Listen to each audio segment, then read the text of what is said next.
This is PTV World. I am Syed Shabahat Ali and you are watching Fault Lines. Yet another major development has been made by Pakistan's democracy today. Pakistan's presidential elections have been successfully concluded.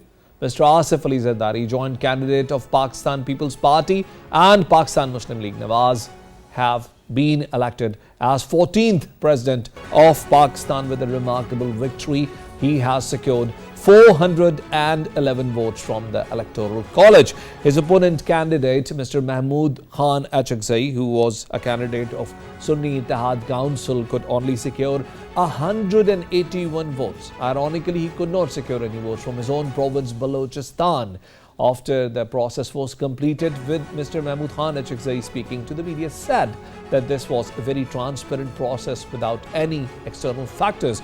How this very important development will help to shape democracy, strengthen further in Pakistan. To talk about this very pertinent subject, I have today invited Dr. Niaz Murtaza, who is a political analyst, and joining me on Skype.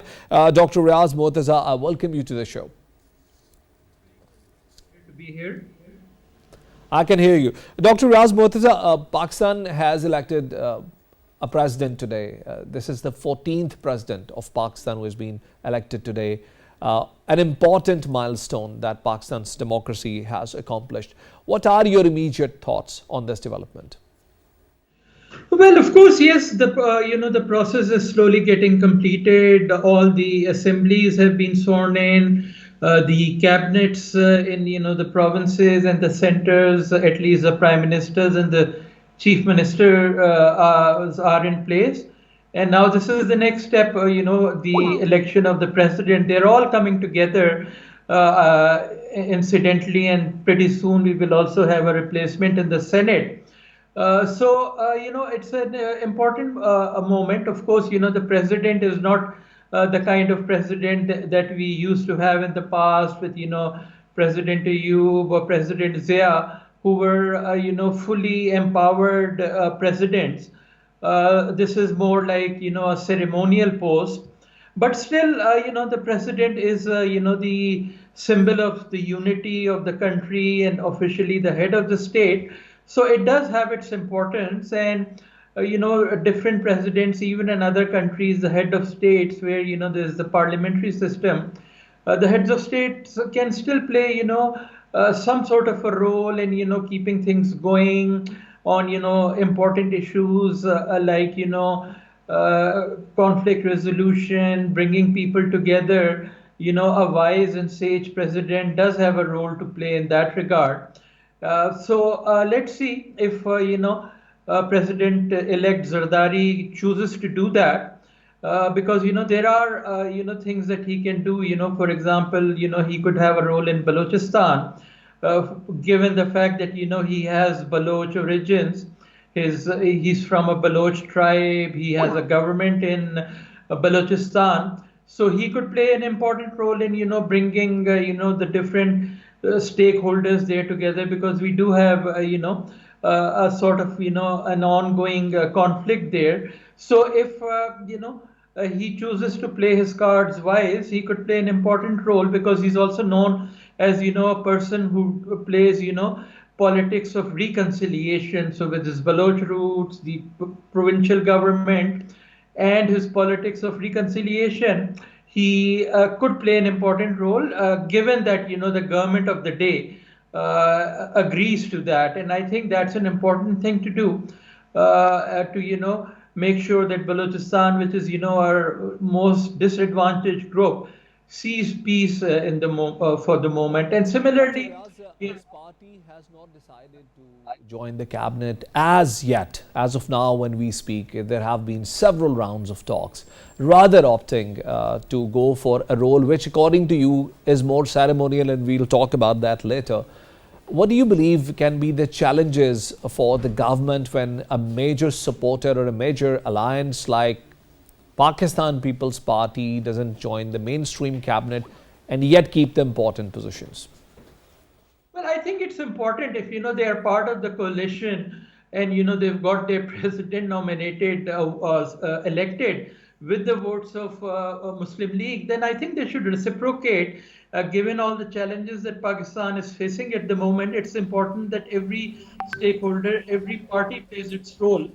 And let's remember that the People's Party does have its own forte areas of expertise. So, for example, in terms of legislation, it's very clear that there is no other party that has, contributed more to the legislative and constitutional development of Pakistan than People's Party. It's the party that has given us the Constitution. It's given us the 18th Amendment, and there are really experts, people like Raza Rabbani and Tazaz Hassan who are recognized nationally as experts in constitution and legislation. So that's one area where People's Party can play a very important role. Then the other area is on social policy. Because the People's Party prides itself on being a left of center party. So things like labor, social welfare, population, climate change. Let's remember, the important role that Sherry Rahman Saiba played last time, even in those 16 months, which was, a very short tenure. But even during that period, she was able to, lead negotiations in this, COP28 negotiations on climate change. So there's, clear areas. Similarly, foreign policy. PMLN has its own, strengths like, infrastructure. PTI has its own strengths in terms of, SARS and so on. And similarly, People's Party too. So I think hopefully, along the line, People's Party will, reconsider its decision and bring to the fore all the strengths that it has, because it's a very, a critical period in time, and there's a lot of things in these areas that are needed to be done. So I hope they do reconsider. Dr. Riaz, the split mandate that the two parties have collectively garnered or have collectively brought to the parliament, it also requires the political unison, which we essentially see that one party is taking the position of prime minister and the other party is taking the office of the president. Will it translate into a single political narrative, or will the two parties will keep their political differences as well as while working collectively together? Because this is going to be a hands-in-hands combination of the two going forward, while Pakistan's economy and polity both are facing humongous challenges. Well, even within the same party, there are always differences of opinion. There's differences of opinion within PPP, PTI, PMLN, and you can see that sometimes, spilling into the public domain as well. So there's nothing wrong in, if PPP and PMLN have some differences of opinion. The key matter is, how they resolve it. And that's where, the role of the senior politicians like Mr. Zardari and Mr. Nawaz Sharif will come in. I hear that pretty soon Mr. Nawaz Sharif will be the president of PMLN. And that's good because, once you become prime minister, you don't have time for, party issues. So it's good if they split the post of prime minister and president. Now, the critical thing would be whether Mr. Zardari will continue as co-chair of PPP, because the president is supposed to be neutral, not belonging to any party. And clearly, given that Mr. Bilawal is now up to speed, and he's really the formal chair, so I think that would be one important step for Mr. Zardari to take, is to relinquish his roles within PPP and act truly as the president of Pakistan and not just of PPP. Thank you very much, thank you very much, Dr. Niaz Murtaza, for being a guest in our show today. Ladies and gentlemen, we'll take a break and we'll join you back with second segment of program. Stay with us.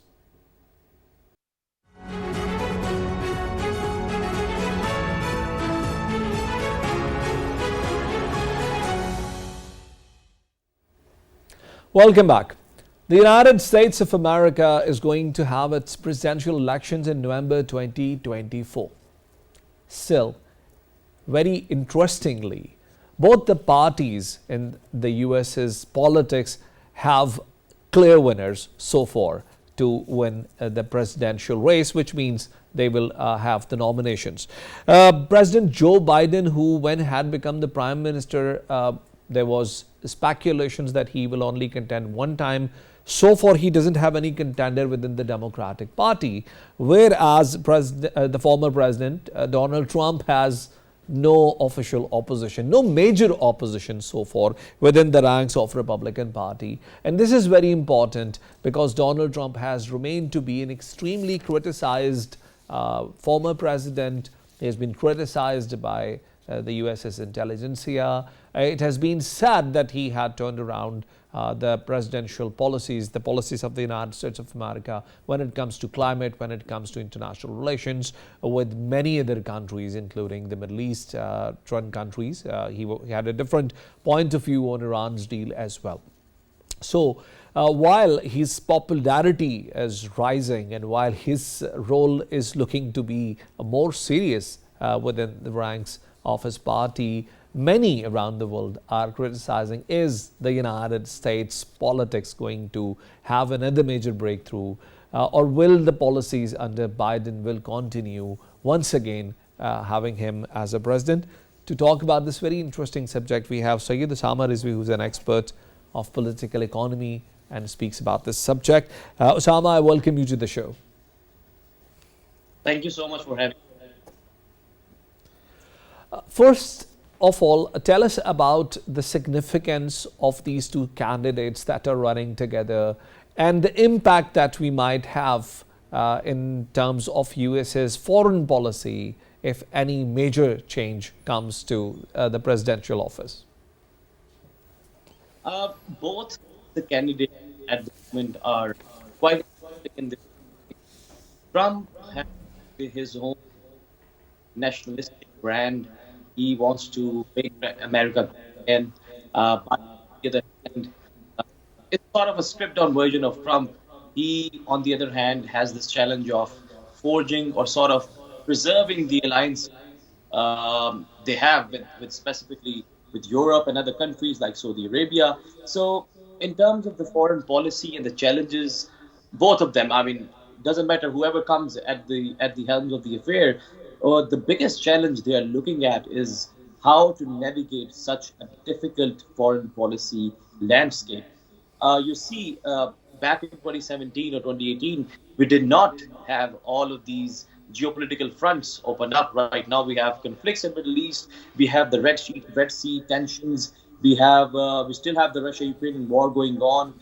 We know to what extent the relations with Saudi Arabia has been, stabilized or been back to normal. So all of these foreign policy challenges, all of these issues are going to sort of haunt the government moving forwards. And as things stand at the moment, I think things might take a turn for worse by the time of the elections. But the economic policies of President Biden have been quite different than that of President Donald Trump, the former President Donald Trump. And many in the West are of the view that this consistency is required for the United States to accomplish certain objectives. How do you find the difference in Biden's economic policies versus the policies towed by his predecessor? Well, to make a true comparison, we need to look at how things were during Trump's time and how things are during Biden's time. Trump sort of supervised an economy with low inflation, a stable economic growth rate, and lower oil prices as well. However, in Biden's term, not due to a fault of his own, of course, due to the global economic context, Biden has to fight one of the most sticky or most aggressive inflation the U.S. has seen in the past 3 to 4 decades.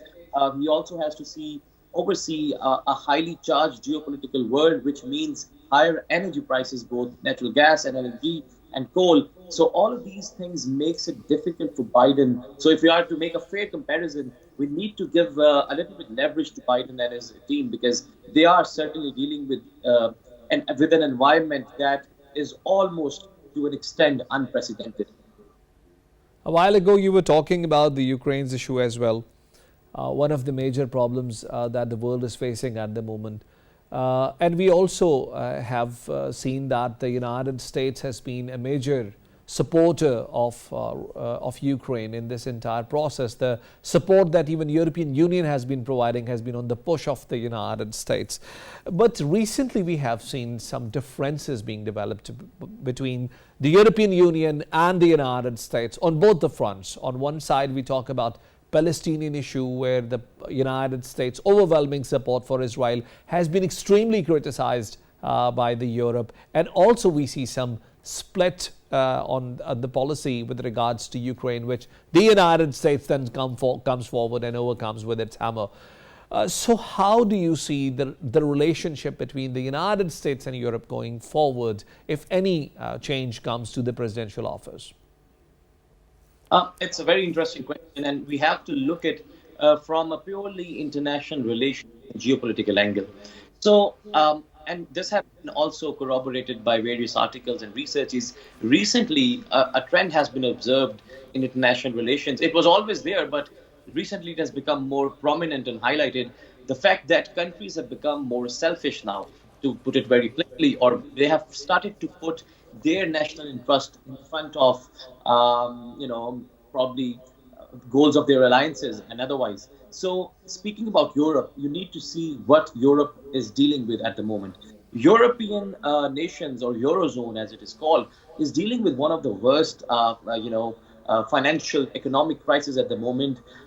Their manufacturing is down. They need exports. They need good relations with countries that the US might not find palatable with, namely Saudi Arabia, or namely China, because a lot of exports and imports and lots of trade is happening between them. So moving forward, whether it is Trump or Biden, I think we will see that this trend of European countries or African countries or Pakistan or any other country, so to speak, they will start putting their national interest in front of the common goals, which is dangerous, but which is also time of the hour, need of the hour as well, because the world is so divided at the moment. And once again, this is not an opinion, this is factual.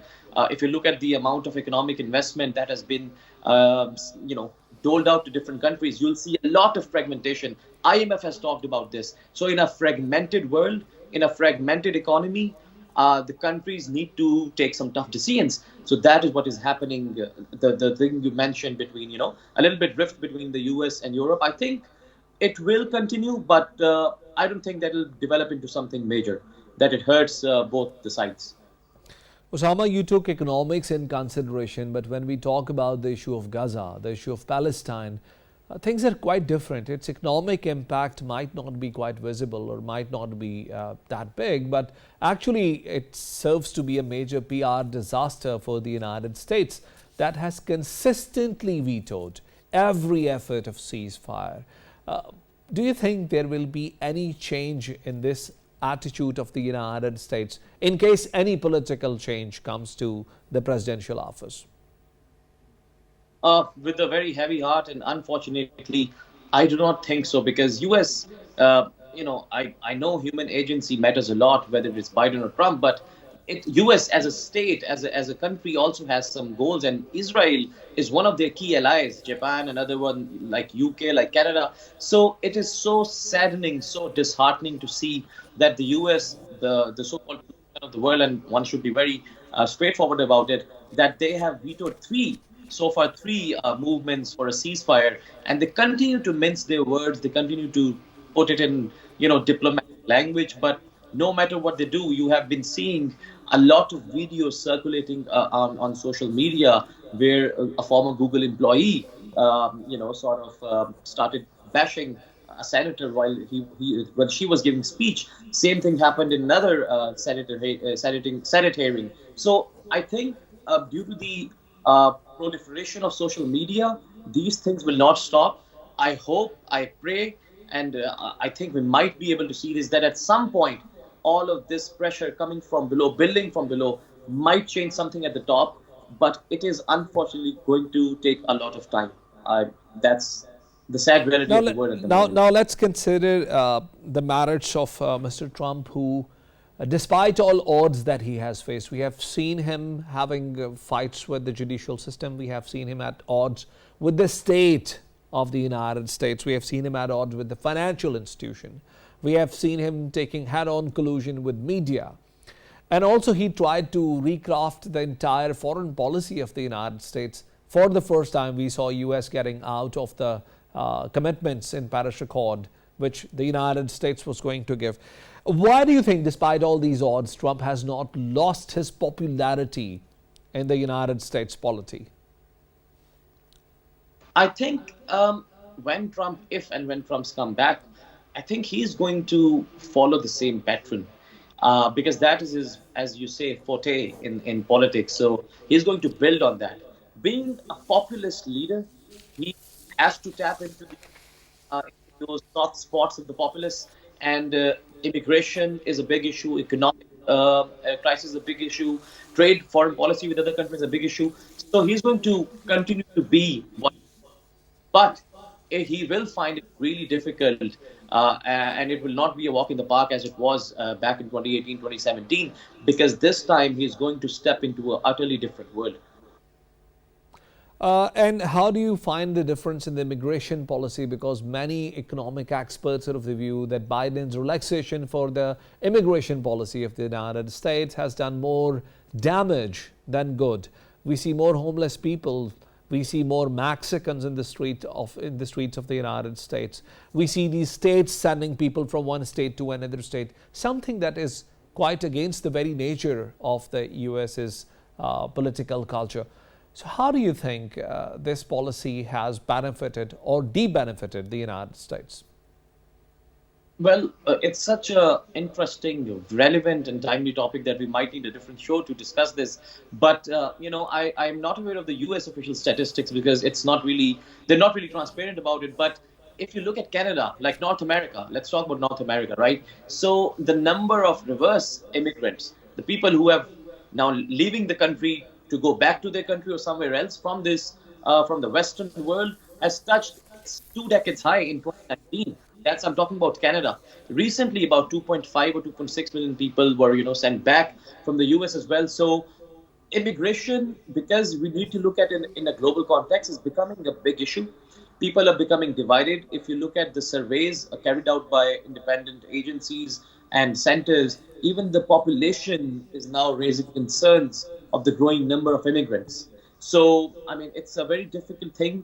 I think so far, the quality of the immigrants might have not met what the expectations of the countries like Canada or the US were.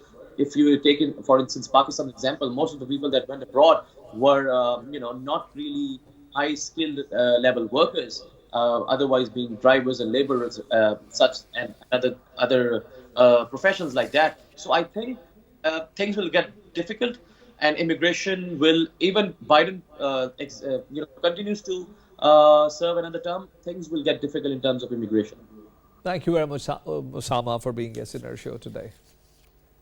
Thank you. Ladies and gentlemen, this was Osama Rizvi telling us about the difference in the policies of the two former presidents, the current president and the former president of the United States. And the very reason we were having this conversation now is that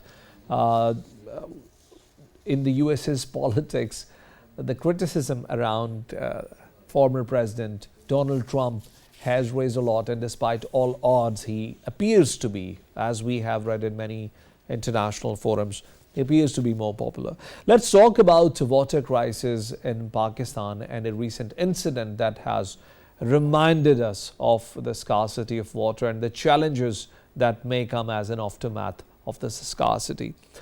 Before I talk about this very specific event, let me say in the onset that the weaponizing of water is a major problem that subcontinent is facing.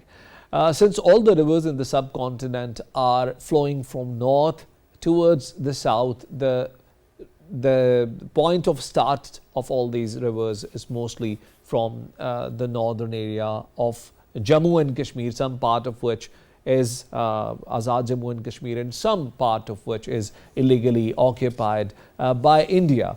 The two countries have had a lot of skirmishes on the issues of water, but then back in 1960, an agreement was signed between the two countries, which is called Indus Water Treaty or Indus Water Agreement, in which both the countries had decided to distribute the water flow of 3 rivers for Pakistan, and 3 rivers were given to India.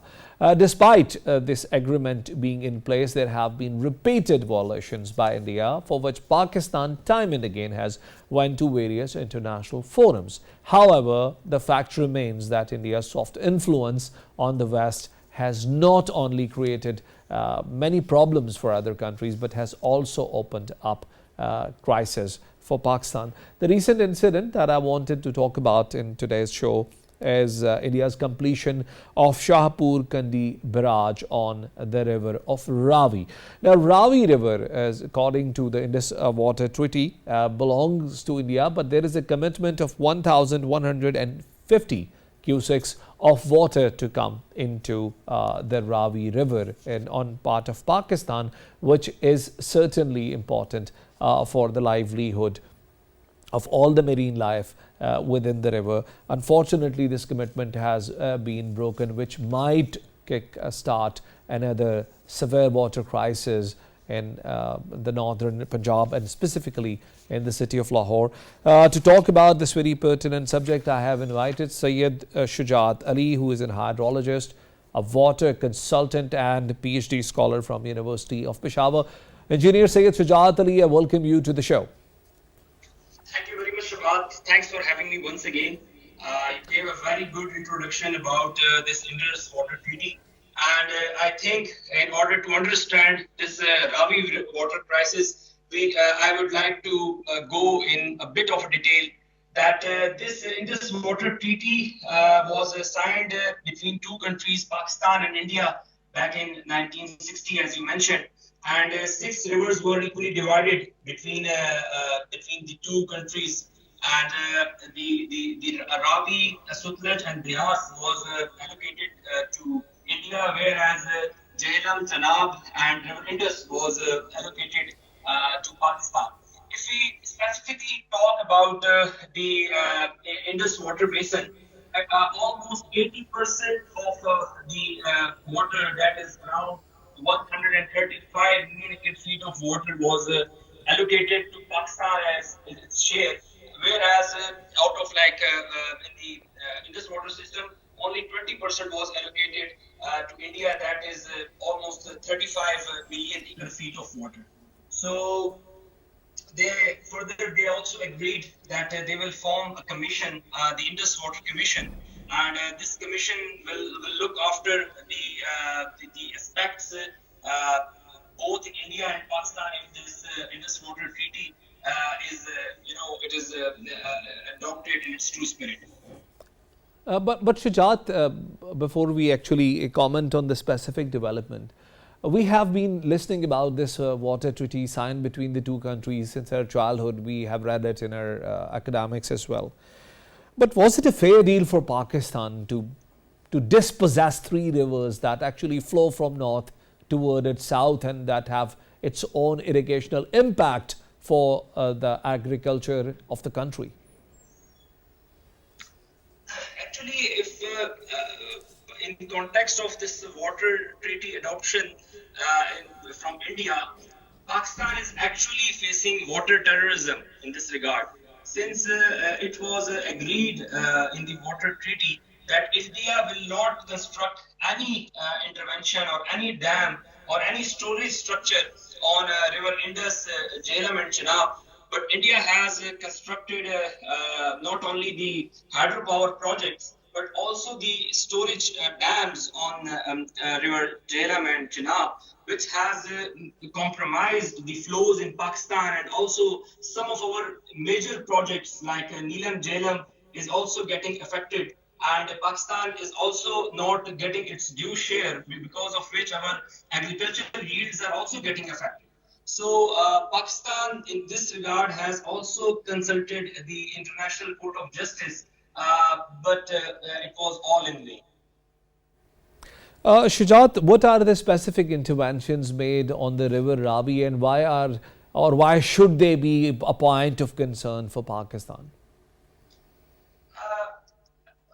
Shabahat, in 1995, the former Prime Minister Narasimha Rao of India, he actually tried to make sure that Pakistan did not get any a single drop of water from River Ravi, and he planned to make a barrage on this very river in order to stop the all the water and utilize it in agriculture for Jammu Kashmir and in the Punjab areas.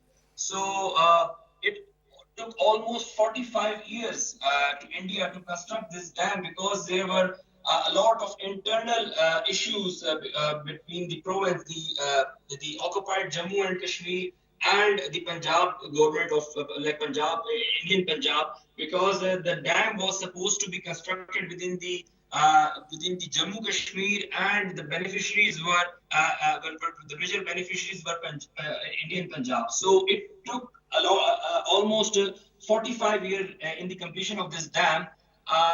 In 2018, after an incident, Narendra Modi, who's the current Prime Minister of India, he has decided to construct this dam on war footing basis, and they have recently completed its construction. And now that 1200 cusics of water that used to flow to Pakistan in the peak flow season, it will now be diverted into the irrigation canals, and almost 32,000 acres of land within the occupied Kashmir and the Punjab will be irrigated. And not only that, but also they will produce 206 megawatt of energy from the same intervention. So this complete stoppage of water will create a mess and devastating effects in the downstream, that is in the Pakistan. And we will have a very critical conditions at the downstream, because if the ecological flows are stopped and if the natural flows are not allowed at the downstream, which they are planning, then it will not only affect the aquatic life, but also the residents which are living in the vicinity of this river body. Shujaat, but what was the condition of, or what is the condition of Ravi River? To my memory, I've always seen Ravi being a dumping site. We haven't seen it actually flowing as a river, and or seeing any marine life in Ravi. Have you any data or any specifics on the situation of Ravi River itself? Shabahat, being a hydrologist and being, dealing with the water streams in Pakistan, I would say that this water body is very unfortunate, and it is unfortunately it is one of the most polluted water body in the world. As per the WWF reports, it states that almost the effluent of 2,700 industries are directly discharged in this water body without any treatment.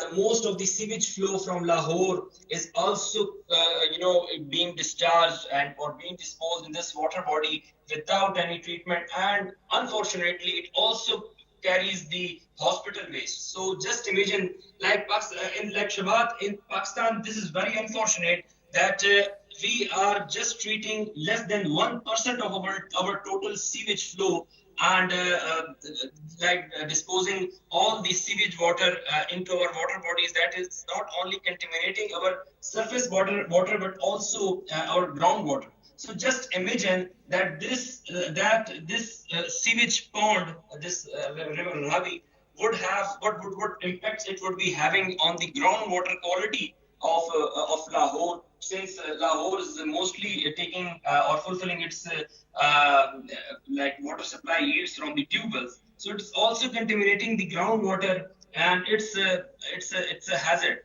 And unfortunately, Shabahat, despite of treating the sewage flows that are coming in this body, our interventions are being made at the river fronts, and we are now encroaching this river Ravi, which is further damaging the ecological system and the overall environment of that area. So the river Ravi, which used to be a picnic spot, it is now nothing more but a sewage pond. Shujaat, that brings a very important point of discussion to the forth, and that is the water management policy. Tell me, is it a national subject to begin with, or have this been devolved to the provinces? Also enlighten us what steps have been taken by the government so far in order to come up with a smarter water management policy so that the issues that you have just underlined can be addressed to the core. Shabbat, I think that in the national water policy, it is clearly mentioned that we need to prepare the master plans for the cities, and the entire sewage flow needs to be disposed after treatment in the water bodies. So ideally, this is a general rule which has been adopted in some parts of the Khyber Pakhtunkhwa, and also under the PISIL project, Punjab Intermediate Cities project. It is also being implemented, but not at that level on which it is supposed to be. So,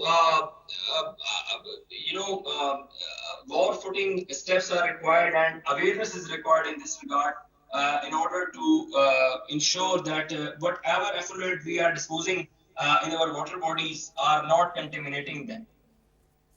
Thank you very much, Syed Shujaat Ali, for being a guest in our show. Ladies and gentlemen, this was Syed Shujaat Ali, the last guest in our today's program, reminded us of the significance of water management. That should be one of the top priorities for the government that has just taken the charge. Also, he reminded us of the miscommitments made by India and Pakistan's right for arbitration, going back to the international forums to sort out the disputes that we have with India on the front of water, because end of the day, water is life. We'll join you next week with another program. And until then, Allah Hafiz.